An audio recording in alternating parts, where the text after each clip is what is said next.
Ladies and gentlemen, welcome to the Off the Dome Sports Podcast, your favorite sports podcast where two sports lovers sit and give their hot takes off the dome. I am Redfish. And I'm Rebo Hustle. And we will be steering this ship today. Rebo, how we doing? You know, got some new ink today. New ink, you say? Can finally breathe out of my nose. I've also got a Navage. I know. Big day for Rebo Hustle. It's one of those things that shoots water on one side and shoots it out the other. Big day for Rebo Hustle. Hustle. Breathe out of my nose for once. Hey, man. It's a good day for the bodily health of our boy Rebo. Nice jersey you got there. Nice jersey you got there. Oh, why? Thank you. Two different versions of the same jersey. But, you know, this past weekend for the OTD boys wasn't a great look from a watching sports perspective, that's for sure. Wasn't very happy with what turned out, and we'll start on Saturday with our not fighting well enough, LSU Tigers. Hey, the offense was fighting. Defense was optional, as my dad loves to say. Defense was optional.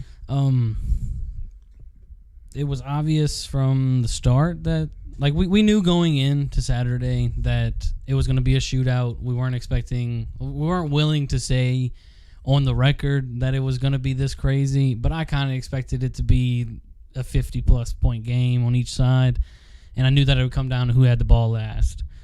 And shockingly, it was a defensive stop in the end zone from Ole Miss. But, I mean, we knew that both secondaries were pretty questionable. We saw some great things out of the LSU offense, driving the ball down the field, just not making huge plays like Ole Miss was, but just getting first down after first down after first down. Yeah. We lost, but our offensive numbers were better in yardage and completions wise. One of the big takeaways from the game is the rise of Logan Diggs to the true running back one. We saw him 90% of the game probably. I honestly wanted them to lean towards Caleb Jackson, the freshman, but Diggs has been too good to keep him off the field. Yeah, Diggs has been phenomenal. I think Caleb Jackson has the potential to be one of the best true runners we've seen in a little bit since a guy like Leonard Fournette. But Diggs, I think, is a better all-around back and also offers you that power that Caleb Jackson also brings. Plus, Diggs is probably more familiar with the system that we're running right now due to him coming from Notre Dame. And he's still just a very, very good player. As far as what I saw on Saturday, first of all, shout out to the boys at Be in the Know. Their Tulane boys won. So thankful, Dave and Patty got a win. Yeah. We didn't. Some part of Louisiana sports got a win, so it's okay. Yeah, at least one team won. The boys at Be in the Know, of course, follow at Be in the Know on Twitter. Follow Who Effin' Knows on Twitter. Another podcast who's part of the program over at the Know Network. Tons of friends over there. Really, really good work happening over there. Of course, follow us on Twitter, too. We tweeted out after the game, and by we, I mean me on our account, tweeted out after the game, painful, period, because that's how I felt after the LSU loss. Something I've been saying all weekend, and the first thing I'll tell anybody who asks me, hey, what happened in that game, is you should never score 49 points and lose a football game. It shouldn't happen. Does it happen sometimes? Absolutely, especially in the Big 12 where defense quite literally is optional. But in the SEC, especially at a school like LSU, who's known to have top 10 recruiting classes, be a contender for the West every single year, and we allow 55 points, you're not going to win a game like that. That is an unsustainable mode for winning football games. So quite embarrassing. Speaking of being an SEC West team, Ole Miss also an SEC West team, also nationally ranked. I thought that the most classless thing of the week was that the Brian Thomas touchdown that was controversial. The student section started throwing things on the field, but turns out the Advocate decided that they were going to put in their headline that Tigers have more tradition and more big wins, a bigger stadium, and more money than the Rebels. That might be the most classless thing from one of the biggest newspapers in our area. Yeah. I didn't expect us to talk about newspapers today. Me either. But yeah. No.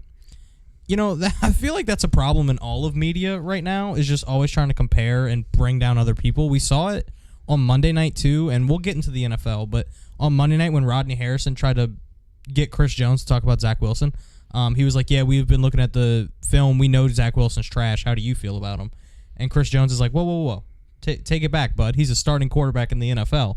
Like, he might not be Patrick Mahomes like we have, but calling a man garbage on live television is crazy. So that is a problem. I also hate that the school I'm associated with is now associated with something like that. Because I would hate to be the person who put that out. Yeah. Like, you don't. Like, that's so stupid. You lost a football game and you're going to go out and attack a whole university, which is also in the same division as you. Like, Yeah. You're not head and shoulders above anybody. No. But also, moving on, back to the game. Also, I've been to Ole Miss's stadium. It's a pretty nice stadium, if I do say so myself. So I don't know what we're talking about. Back to the game. Let's start on the good things. Okay. And then we'll get into the bad things kind of more in depth. The first good thing I want to talk about is Jaden Daniels. I know you hate that. However, he Played did well. have a very, very good, other than when he got absolutely pummeled and fumbled in the red zone. Bad decision. I'm putting it out there. I've said it many times and I'll keep saying it. Jaden, learn how to slide. I understand you want to fight for extra yards. I understand that you're putting your shoulder down and trying to, help the team by getting 3 more yards on every play or getting a first down, but you're not going to help the team if you end up getting a couple broken ribs from getting speared because you refuse to slide or getting a concussion. So that's my take on that. But other than that, throwing the ball wise, over 400 passing yards, 4 passing touchdowns. Jaden Daniels was clicking. Yeah. It's hard to look at that game and be like, the offense was the problem. Like, we didn't score enough. 49 points. 49 points should win you every game in the SEC West. Absolutely. But I'm known Jaden is questionable guy. But yeah, some would say. But I think that Jaden played well. Of course, I have a couple critiques because you're not always 100%. And one of the biggest things I think has to do with coaching more than it has to do with Jaden. There was so many plays where we're all lined up and only Jaden is looking at the sideline, and Jaden's looking at the sideline. The wide receivers aren't. Jaden's waiting on a play call, like if they're going to audible, and then walks up, tells the offensive line something. I don't know if he's looking to the sideline to give him the protection or what it is, but it's so strange because you can't really download a defense or anything like that if you're sitting there looking at the sideline the whole game. Yeah. And you got to know where pressure's coming from. You got to be able to call your mics. And so that one kept getting at me the whole game. And then towards the end of the game, where we looked like we were firing on all cylinders, we stopped looking at the sideline. So my question is, do you think that is a Jaden problem, or do you think that is this is the way we're calling the offense, you have to follow my direction problem?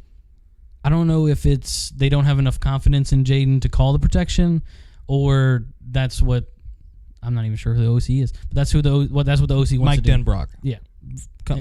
He came from Cincinnati with Luke Fickell. I honestly, like, you picked up on that. I didn't really pick up on that, so I'm glad somebody noticed that. If you're saying Jaden Daniels is our QB1, Brian Kelly has had his, positives and negatives with him at certain moments, calling him out after the Florida State game, saying we can't turn the ball over that much, or saying we've got to be better at quarterback, stuff like that. And he's also had moments where he's smiling and, basically giving a noogie on the sideline because he's acting like he's his kid. We've seen both the positives and negatives, but through both of those, if you don't trust your QB1 enough in an SEC West where before the season people were looking at you as a playoff contender, that says more about the coaching staff than it does about the players, I think. Like my quarterback in high school was able to call a protection on his own. Yeah. And so that doesn't make much sense on why he's looking at the sideline for a protection, because it was always on a pass play.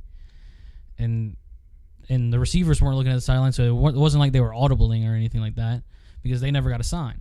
Yeah. So that was a little weird to me. Of course, I had a problem with there being a little bit of pressure up the middle, but there was still a pocket contained, and Jaden just started running, and instead of sitting in the pocket theme. and downloading the defense. But that's been my problem the whole time. One of my key takeaways from the game is the running into the punter call. He got tackled, in my opinion. Yeah, that was a roughing.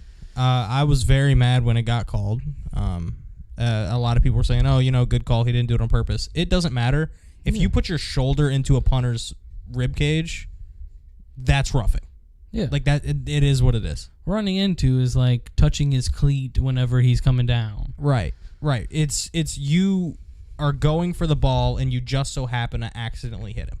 Like that is definition of running into. The ball was away, forearm to the midsection.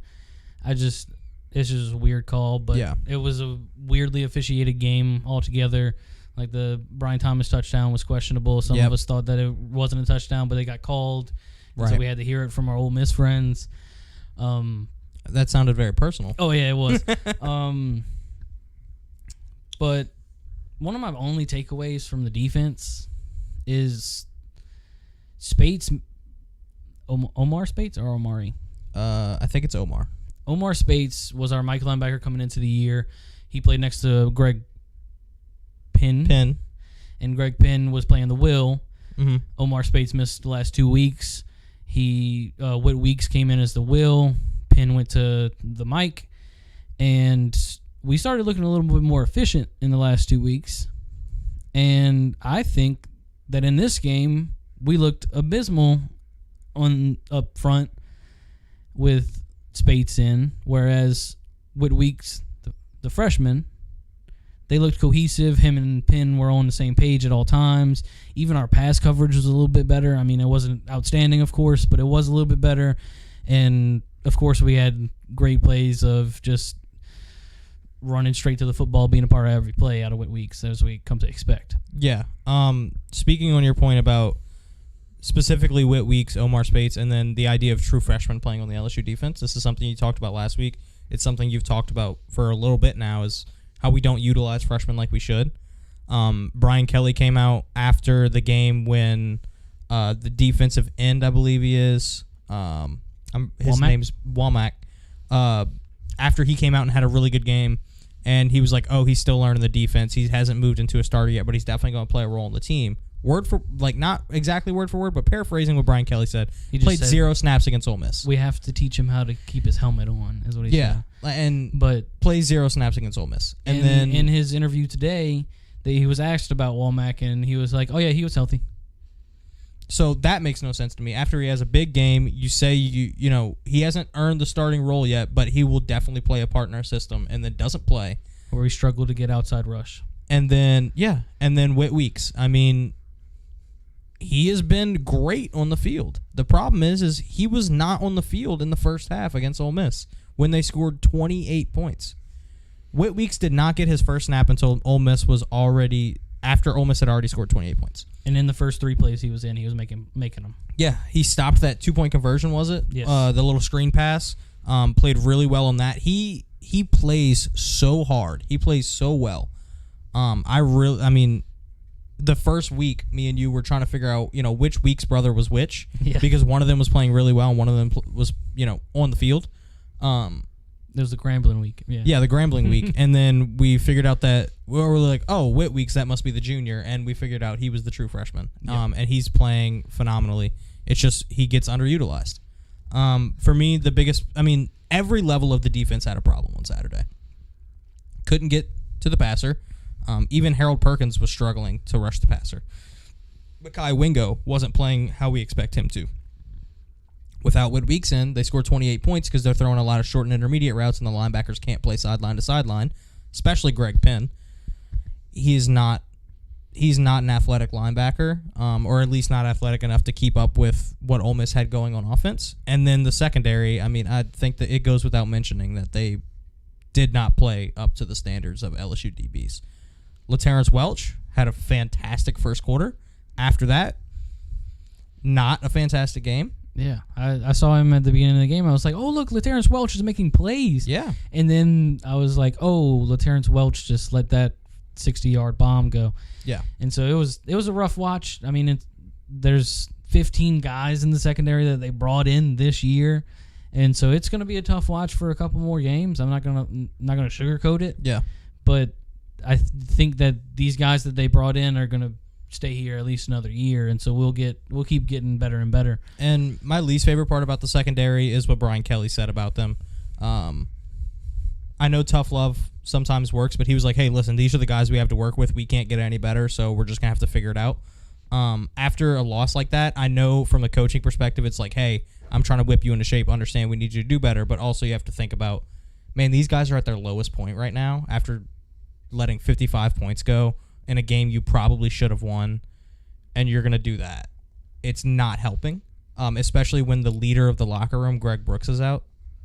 For me, it wasn't the right move. I was a very large proponent of the negative side of Brian Kelly's hiring, and I have gone back on that, of course, because we've won games.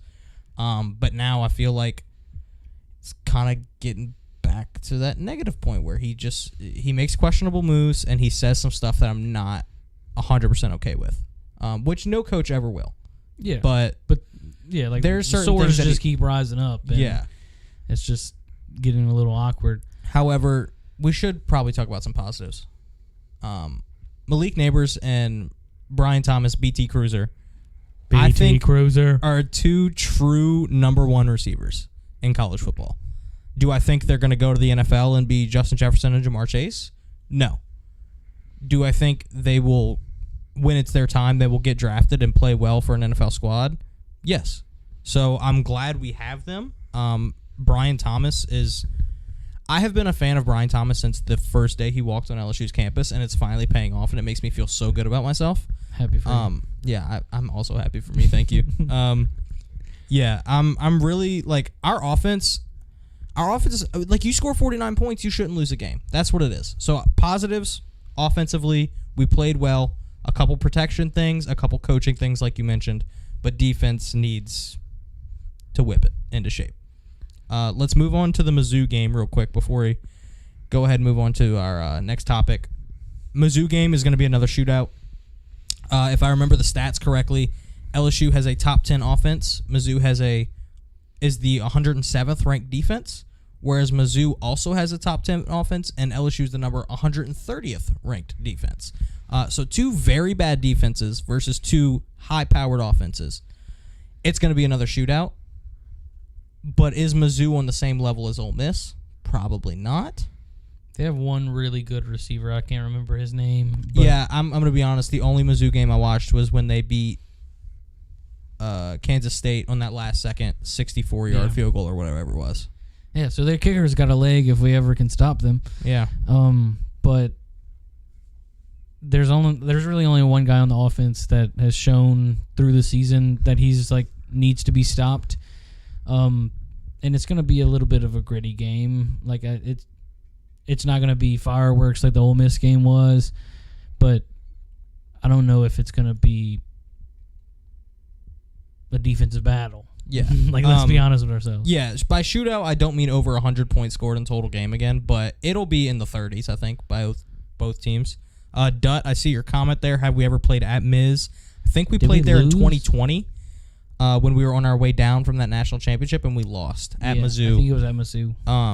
I could be wrong, but I feel like that was the game where Miles Brennan got hurt. Yeah. When he was supposed to be, our starter now, he got hurt that game, if I remember correctly. Could be very wrong, but I'm pretty sure that's what happened.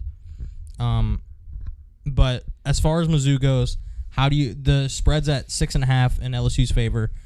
Do you think we cover and do you think we win?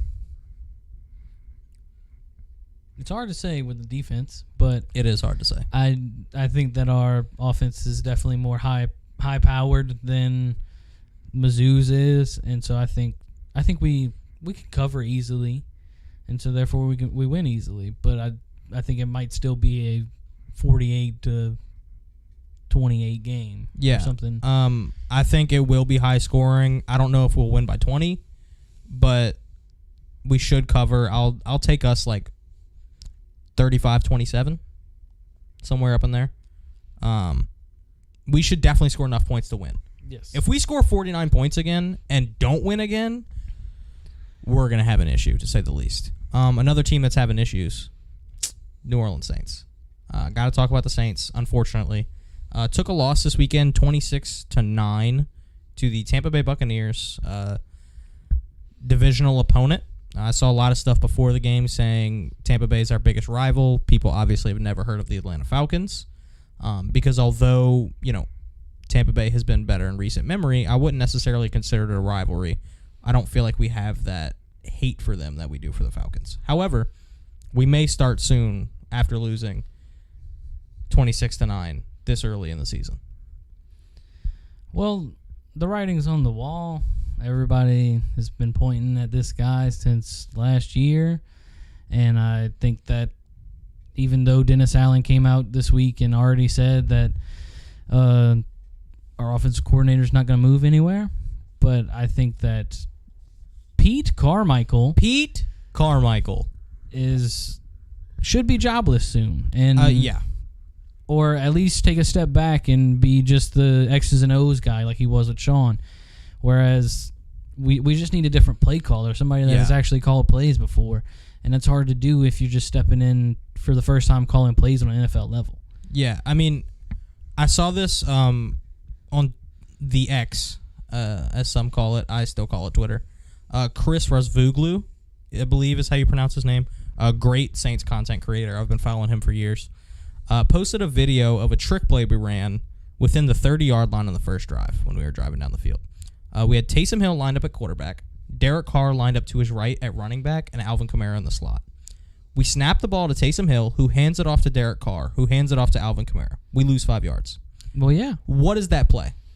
Like, offensively, that makes no sense. You're taking a guy who's a threat to run the ball, hands it off to a guy who has no threat to run the ball, who then hands it off to a guy behind the line of scrimmage after they're not biting on the handoff that you just took. You're not going to win that play. We did not get better, as you would say. No. 0% better. The offense just, there's always the question, is it coaching or is it player execution? With comments that players have made, such as Alvin Kamara saying, we need to have tough conversations soon. The anger that you see from the players, the effort that is not there with the players on plays that they should be putting effort onto. I don't everybody would look at the players and be like, oh man, they're really having an issue. That comes back to coaching. Like, you look at players who are less talented or teams that are less talented than the Saints, and they're having way more success because they're buying into what the coach is doing and they can follow what's happening. The Saints players simply cannot do that because of Pete Carmichael. If it was a player thing, if somebody, one person wasn't bought in, the rest of the team would be picking that up. And to have not scored an offensive touchdown in 7 quarters, that is 100% on the play caller. It's kind of unacceptable in the NFL these days to just be kicking field goals over and over and over. You're not going to win. You'll never win a game. And I thought I took it down. Oh, yeah. If you look at a team like the Colts. Okay. They went out this offseason, got Shane Steichen as their head coach. Yep. Offensive-minded guy. Yeah, did great wonders for Philly last season. They're one of the funnest teams to watch. Yeah. Right? Yeah. And for us to be sitting here, pulling our hair out, begging for touchdowns, because your defense has held teams to 15, 17, 18, and 26 in the NFL. In an NFL that teams are scoring 31 to 70 points a week. Yeah. It's the most unacceptable football I've ever seen. And to have names like Alvin Kamara, Michael Thomas, and Chris Olave, Derek Carr is your quarterback. He's not a chump. No. And you know what? To even further your point, in this Buccaneers game, did the Buccaneers score 26 points? Yes. We also had that fumble at the 5-yard line. So they're going to score a touchdown that drive. The defense can't do anything about that. So in my opinion, you take those 7 points off too. So they allowed 15, 17, 18, and 19. You're allowing 4 straight games of 20 or less points. And, I mean, I know 26 is the official number, but in my opinion, you can't blame the defense for that. That is the offense's fault. Yeah, your defense allowed 20. Isaac Yiadom? Isaac Yiadom had perfect coverage, played the ball in the air, picked it off on the one, got tackled into the end zone. And then Adam Prentice didn't do anything wrong, in my opinion. He had both hands on the football, may have fought for one extra yard too many, and that's when the ball got punched out with a perfect punch by, I think it was Sean Murphy Bunting, maybe? Here's my problem with it. Why is Adam Prentice getting the ball? Because we're on the 1 yard line. I don't think you give it to Adam Prentice there. I think you give it to Taysom Hill. That's my opinion. Taysom Hill is a more experienced runner. Taysom Hill is, while Adam Prentice is a big guy himself, he's a fullback in the NFL. It was Antoine Winfield Jr., not Sean Murphy. That makes sense. Antoine Winfield Jr. is a very good player. But, this offense, man, it's very questionable. What's being called, who's it being called for, and how can you not score an offensive touchdown when you have Chris Olave, who last year, if he would have stayed healthy the whole season, probably would have won Rookie of the Year. Had better numbers than Garrett Wilson. Looked really but good missed with two games. Andy Dalton. Yeah.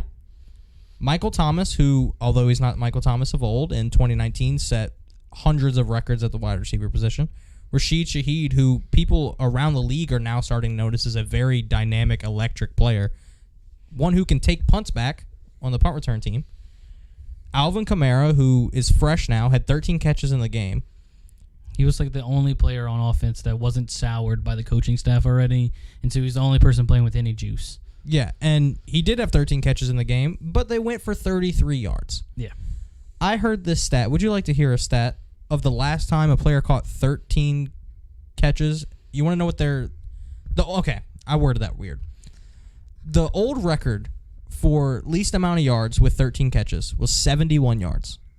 Alvin Kamara has now gotten half of that with 33. 4 less. 13 catches for 33 yards, averaging 2.5 yards per catch. Like, is that no line problem? Is that a scheme problem? Is it an Alvin Kamara problem? What are we talking about? Well, I can tell you what it's not. The only bright spot of the entire game He's going to was say his that name. the offensive line took a step back up. We talked about last week. Do they continue and just sit there and weep in their sorrows and all this? But they actually played a really decent game. It's not offensive lines of old where we had Teron Armstead and Ryan Ramczyk in their primes and great interior line, but they gave Carr time. We had some uninspired routes by the wide receivers while he was getting time, but I think that all in all, we're improving off as an offensive line, and honestly, Trevor Penning was the sore spot. I know I had to say his name. Yeah. He was the sore spot for the first 2 weeks, and honestly, I don't know if he gave up pressure. So what I was going to say is I saw another – I'm a big Twitter guy, and I know you're not, but I saw on Twitter it was like week 1 and 2. Wow, Trevor Penning is really the worst player on our offense. To week 4 being, man, Trevor Penning's one of the only guys who are doing their job right now. Oh, dude. And that's what we wanted. He's been really good. That's what we asked for, is Trevor Penning to have the time to improve. And he's improving. He's getting better. He's not getting penalties called on him, so it's not like he's, holding guys and false starting and all this. And so he's not losing us that. He's not allowing that many pressures. The left side of the line isn't necessarily the issue. It's the injuries, first of all, because once again, Glass Bones Pete got hurt. So Max Garcia had to come into the game. Who played decently. Like, he wasn't... You can't expect him to come off the bench and be great. Yeah, he's your second guy off the bench as an offensive line. It's not... You're not going to see anybody perform like that. And then, final point before we move on to this next game that we'll have. When it comes to coaching, is it all on Pete Carmichael? No. For me, I think what it is Dennis Allen has never proven he's a good head coach. This is his second stop. And is he a great defensive coordinator? Absolutely. Our defense has been phenomenal since he's been here. But the problem is I don't know if he can motivate an offense, and I don't know if he has the resources put together as far as assistant coaches and, medical staff and whatever else that we need to consistently contend in the NFL right now. So for me, you look at this season, if somehow with this amount of talent we can't make the playoffs, I think it's time to do a hard reset in New Orleans. Yeah, this is the tough conversation that I never want to have, and everyone was saying, well, Dennis Allen wasn't proven as a head coach when he was with the Raiders, and they hated the hire, that you would just hire internal, and it's a defensive guy. Your defense isn't the problem. You have enough stars on defense to pretty much be coached up by anybody. And it was the offense is the one that needed more juice, and we kind of just stuck there with Pete Carmichael. And so we'll at least see one of those two guys moved, if it's not by the end of the season, definitely in the offseason. Yeah, it has to. Like, we don't have a choice. And if we just like, oh no, it wasn't us, we're running it back next year, we're in trouble. We'll have the number one pick. Maybe. Because so many people are going to ask for trades if that's the case. Yeah. And at this point, I don't know if we could blame them. Moving on to this weekend, we're going up against the Patriots on Sunday, a team that just got absolutely slaughtered by the Cowboys. At least we didn't lose like that. That's what I'll say. However, the Patriots are favored in this matchup by 1.5 right now, so basically a 50-50, but they are taking Patriots as the winners right now. What do you think? What do you think the Saints have to do to win this game? I don't know. Last week was weird. Mac Jones got benched because it was so many turnovers. Yeah. Do I think that our defense is as good as Dallas's defense? It's on par. I wouldn't say. I mean, I think Dallas. There's not a whole step above us. Or No, nothing like that. I think Dallas is a great defense, but if we play to our full potential, we're a top 3 defense in the league too. And so, it's going to be a defensive battle. You know, the Patriots bring defense every week. If they didn't give up the offense, the pick 6 from Van Der Esch, or was it a fumble? One of the two. Yeah. If they didn't give up the defense's touchdown, it's a different story. I think they had 2 defensive touchdowns. I believe Branch made it. Rolando Bland. Because I called him Delano Banton. Yes. Also had a pick 6, if I remember correctly. But yeah, I mean, it's a closer game if you look at it that way. Like, the Patriots defense didn't give up as much as the box score says. And so I'm expecting a real close game, real defensive battle, because that's all you can expect from the Saints right now. So if I had to give a score line, let's go 18-15. All field goals, baby. That's better than I was going to say. One of my good friends at LSU, his name is Ryan. He's a big Patriots fan. He's from Boston. And when we were talking in class the other day, he said the score is probably going to be 3-2 because both teams are so darn terrible. And I was like, honestly, you might be right. So Ryan's score prediction is 3-2. 3-2. However, I'm going to go a little bit higher. I'm going to say the final score is going to be 13-10. I'm going to take the Saints to win. I think we'll finally score a touchdown, but then we'll also have 2 field goals. I'm just going to leave it anonymous. You're just going 18-15 is going to be the final score. I don't know who wins. Okay, cool. I'm going to keep rolling with our Saints. If we lose this game, that's going to be a different story, especially with who we play after the Patriots. Do you know who it is? No. The Houston Texans. Which brings us into our betting segment. Because last week, as you know, we do our little 4-leg parlays on the Rhythm and Blues betting. And why don't you go ahead and talk about yours? I'll talk about mine, and then we'll talk about our guest parlays. Let's go back. I hit 3 out of 4. The Vikings missed. I picked them pretty good. to 3 out of 4 is not cover bad. by 3.5. I'm not sure exactly how. I think they lost. Who? The Vikings Oh, no. They won. by 1. Wait, the Vikings didn't hit? How much did the Vikings win by? The Vikings won by like 9, brother. I think you're lying to me. Or did Utah lose? Utah lost. got blown out. That's the problem. Okay. Okay. All right, we figured it out. Right. So Vikings covered. Yep. 3.5. The Lions covered. Yeah, they did. 1.5. Of course they did. Why wouldn't they? Notre Dame also covered. They won by a touchdown. Happens. It was at 5.5. Shout out. And then Utah got blown out of the water. Yeah, by I want to say it was Oregon State. Was Oregon Go State. Beavs. So you hit 3 out of 4. Not bad. My parlay, I hit 2 out of 4. Not Congrats. yeah. Well, 50%. You know what they say. I hit both my NFL legs. I had the Houston Texans, which is obviously why wouldn't I? Shout out C.J. Stroud. I had the Houston Texans plus 2.5 against the Steelers. They ended up winning by 24 points. I had the Detroit Lions minus 1.5. Obviously, that covered. And then my negatives came in with the college games that I picked. I had Florida plus 1.5 against Kentucky.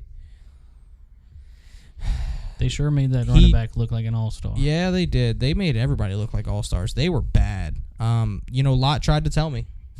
Clown Card tried to tell me, don't pick Florida. I'm revoking your card. And then I did it anyway, and I still lost. And then, of course, Nebraska. Yeah, we talked about that one. Yeah, I even admitted on the pod, I was like, I shouldn't be doing this. This is a bad bet, and I did it anyway, just because I was caught up in the moment, and I shouldn't have been. So that one looked pretty terrible. Side note, I did bet an 8-leg parlay money line, all college football, ended up hitting that. So I made my money back, plus a lot, off of that parlay. Mr. Lotttober, as baseball is starting up, obviously we want to get him on here to try to talk about baseball as soon as we can. Hopefully next Tuesday that will be in the cards. But he hit 3 out of 4 in his parlay as well. Detroit Lions minus 1.5, Houston Texans plus 3, hit that. Seahawks plus 1.5 last night against the Giants. Seahawks won that game end to end. The only one he missed on was the Falcons plus 3 against the Jags. Which I could see why he took it, but the Jags ended up finding their footing in London. And then supposedly Mustang hit his parlay. He said he hit all 4 legs. I don't remember what it was. Me either. And I also don't remember if he's telling the truth or not. I also don't remember if Soundman hit his little... No, he took the Bengals, so I know he didn't. No. So that definitely didn't hit. So, we're going to do parlays again, obviously. So this week... And when we say parlays, these are just 4 things we believe are going to happen. So if you want to bet them separately as separate legs, go ahead and do that. We just do it as parlays because, first of all, the odds are better, and second of all, it's a little bit more fun to chase a parlay rather than chase 4 separate legs. So I finished 2 out of 4. You finished 3 out of 4. So that makes you our betting champion for the week. So you get the belt. I'm going to leave it right there because supposedly... Mustang has it. He's never on here anyway. So, supposedly. Sources say. But we're not getting into a source off right now. So, why don't you go ahead, give us your parlay for this weekend. NFL, college football. What are we looking at? All right, I'm going to start the NFL. I'm going to start on Sunday, then I'm going to end on Saturday. I'm going to go going backwards. Okay. Yeah. All right. Do what you got to do. I have NFL pulled up right now. Do what you got to do, Rebo. All right. So, Bengals at Cardinals. I've got Cardinals to cover plus 3.5. 3. Oh, plus 3 hello. even. So are you looking for a push in that matchup, or are you thinking the Cardinals might? I think the Cardinals win. Whoa. I mean, I wish you were wrong because of our boy right behind you, but they look bad. Indeed. And they're also going to be missing Higgins for the foreseeable future. Yep, broken ribs. That'll do it to you. And Joe Burrow's calf isn't 100%. So no, you can tell. And I do think that the Cardinals somehow, some way are bought in and willing to fight for each other. They put up a fight against the 49ers. And they beat Dallas the week before. They were down 5 points to an undefeated team who looks like the best team in the NFL. Yeah, they look good. And then back to the most exciting team in football, the Indianapolis Colts, who may or may not be getting back. I don't know about the most exciting team in football. The most exciting underdog team in football. Okay, there you go. The Colts play the Titans in Tennessee. Nope. I'm trying to pull what the name of the stadium is. But it's in Indianapolis. Lucas Oil. That one. There you go. Home of the Combine. Home of the Combine, indeed. They're favorites, minus 1.5. I think that they win the game outright, and so, therefore, they cover. That makes sense. Unless they win by 1. Yeah, in theory. That would be a bad hit for you. It'd be terrible. Then, moving on to the college ranks, I've got Washington State at UCLA, 3.5 point underdogs. I think they win the game outright, if we're being honest. And then my last leg, Notre Dame at Louisville. -6.5. It's my most risky leg. I think Notre Dame has played some close games, but I think Louisville hasn't played anybody relevant yet, and so I think that this might be a little culture shock for them. Yeah. As a guy who's always hated on Notre Dame, I really like them this year. Believe it or not, I think Sam Hartman's a great player. Marcus Freeman's got the boys buzzing. I thought they were going to beat Ohio State. It didn't work out that way. Had a hard-fought battle at Duke this past weekend. Duke's a really good football program now. Nobody expected. Riley Leonard went down with an injury. Sam Hartman made the class act of waiting on the field until Riley Leonard got out of the injury tent. Took about 10, 15 minutes post-game and just stood there and waited for him. So to me, that it speaks volumes to what the culture's like in that locker room, which is probably better than the culture we have with their old coach. Anyway, I like that leg. I think I'd bet your parlay. So that's Washington State +3.5, Notre Dame -6.5, the Cardinals +3, and the Colts -1.5. You get your odds at +1,235. That's slightly higher odds than mine. The only one I'm iffy on in yours is the Cardinals, but I mean, with the way they've been playing versus the way the Bengals have been playing, if you take names out of it, Cardinals have been playing better football. Moving on to my four-legger, I'm going to start with college and then go to the NFL. Starting with college, I've also got Washington State +3.5. They are a ranked team playing an unranked team. I think it's the steal of the week. And Washington State has a really, really good offense. So I trust them to go ahead and win that game in Los Angeles against a team whose students don't like going to home games. My second one, probably my most risky bet, I've got Kentucky to cover 14.5 against the Georgia Bulldogs. I bet against them last week, and it looked very bad for me. Georgia almost lost to Auburn. They haven't convinced me they're the number one team in college football right now. Kentucky has convinced me that they're better than I gave them credit for. So I'll go ahead and mesh those two worlds, like them covering 14.5. They can lose by 14. I don't care. I don't care if it gets close to my bet not hitting. But I'll take that half point just for fun.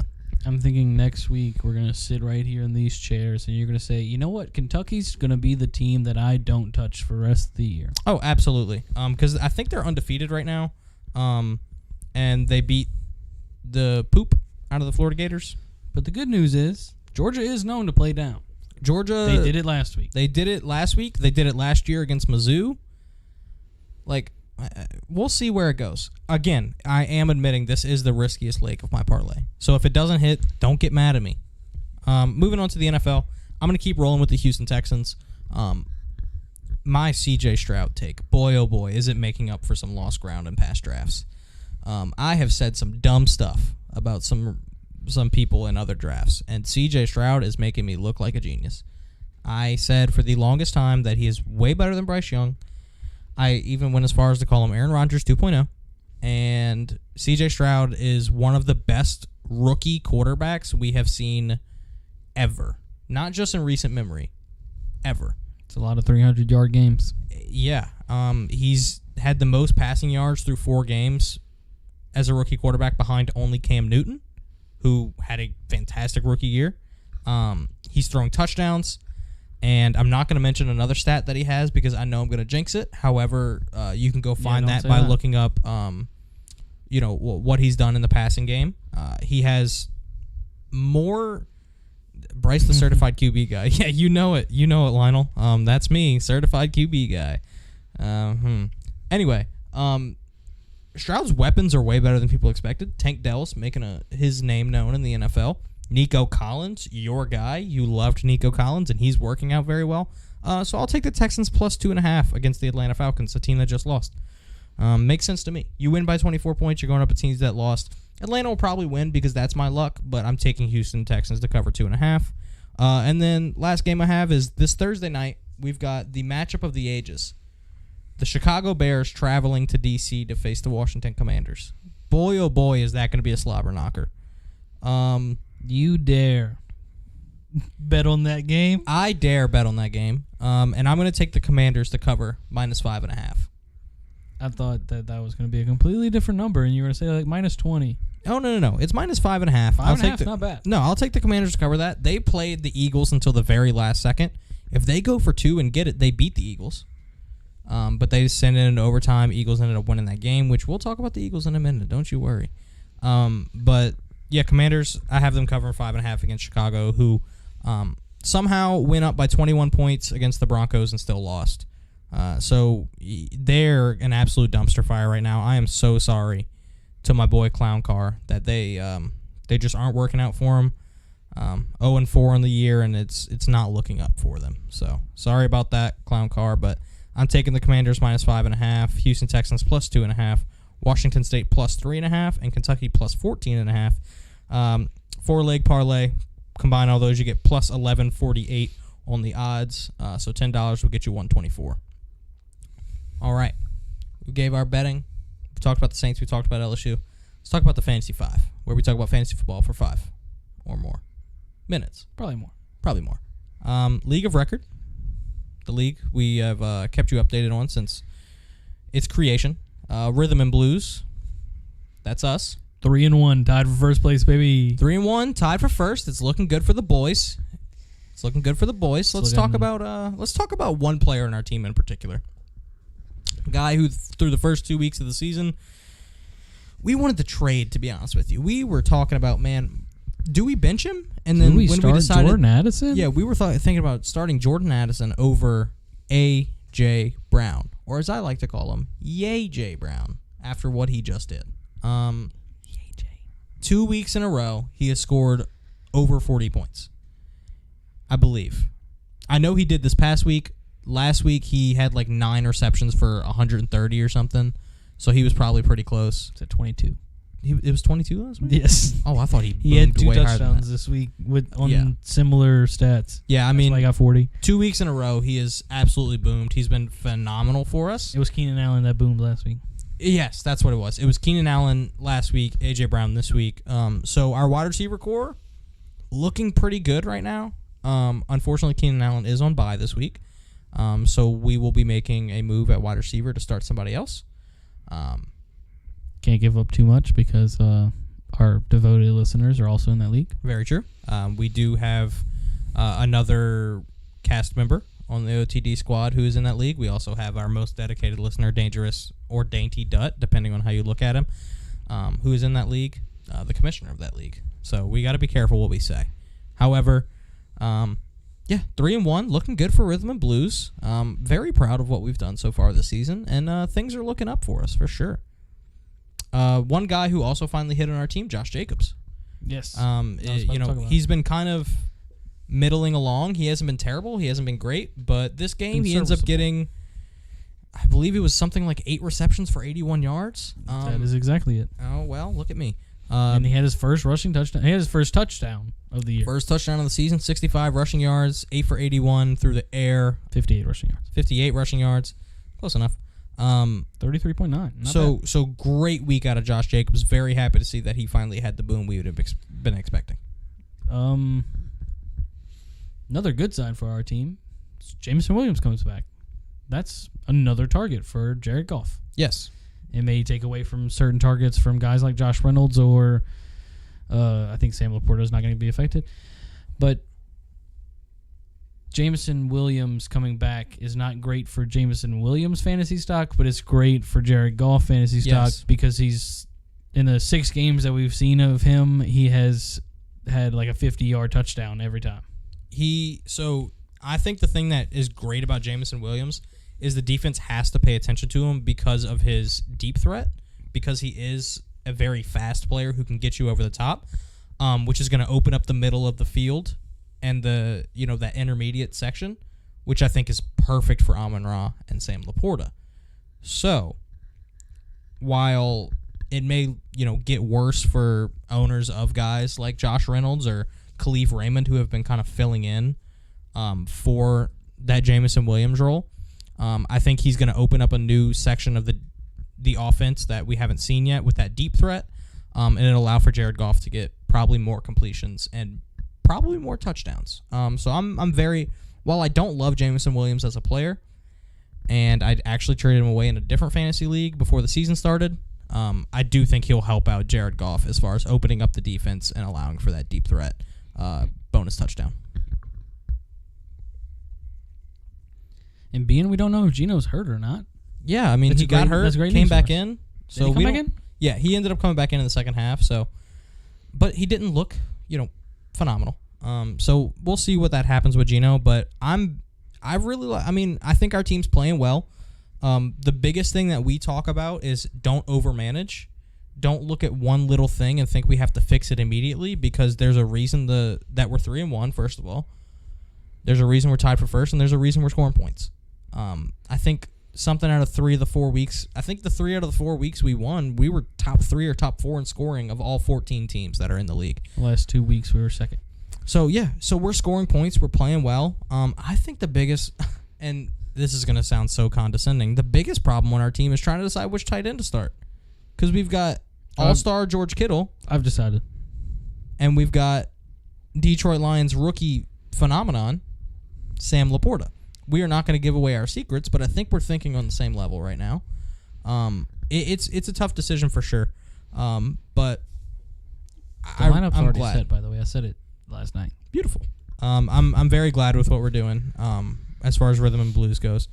Fantasy wide though, we're in another league, a dynasty league together.